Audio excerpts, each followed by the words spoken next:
ये जो चेकलिस्ट उन्होंने डीओवी की आपको दी है, इस चेकलिस्ट के अंदर उन्होंने बताया कि आपके डॉक्यूमेंट्स अपोस्टाइल भी होने चाहिए।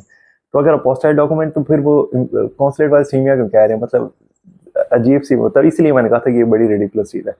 खैर, आप वो मेरी वीडियो देख लें कि आपको डीओवी चाहिए, सीनियर चाहिए, या ये दोनों ही नहीं चाहिए। इस चीज़ का फैसला होता है आपकी प्री इनरोलमेंट समरी से। जब आपकी समरी एम्बेसी को फॉरवर्ड हो जाए तो आपने उस समरी को डाउनलोड करना है। देन उसका सबसे जो लास्ट वाला एक पैराग्राफ होता है उसको देखना है। मोस्टली वो इंग्लिश में होता है, नहीं होता कुछ केसेस के अंदर, कुछ यूनिवर्सिटीज उसको इटालियन में लिखती हैं। तो आपने क्या करना है, वो जो पैराग्राफ है उसको गूगल ट्रांसलेट कर लेना है। उसके अंदर आपको वो बताती है कि आपको डीओवी चाहिए, सीमिया चाहिए, या आपको दोनों में से कोई एक, वो कह देते हैं, या वो कह देते हैं आपको डीओवी, सीनिया या अपोस्टाइल, तीनों में से कोई एक चीज चाहिए। अगर ये तीन ऑप्शन वो आपको देते हैं तो आप, अगर आपके डॉक्यूमेंट्स अपोस्टाइल हैं तो आपको डीओवी और सीनिया दोनों को लिए अप्लाई नहीं करना।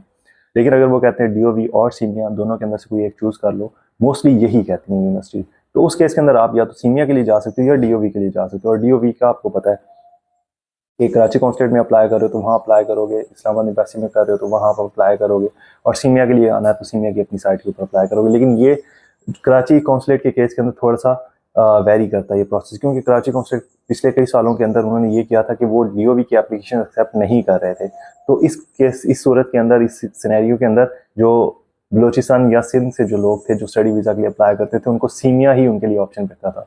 अगर ये केस इस साल भी आप लोगों को फेस करना पड़ता है तो आपके पास फिर दो ऑप्शन रह जाते हैं, या तो आप सीमिया की तरफ जाओ या अपोस्टाइल की तरफ जाओ। लेकिन आप अपोस्टाइल तभी करवा सकते हैं, डॉक्यूमेंट्स उस ऑप्शन की तरफ तभी जा सकते हैं जब आपकी यूनिवर्सिटी ने आपको बोला है। तो यूनिवर्सिटी आपको कहाँ बोलेगी, उसको अलग से आपको मेल करने की जरूरत नहीं है, आपकी समरी के ऊपर वो लिख के देगी।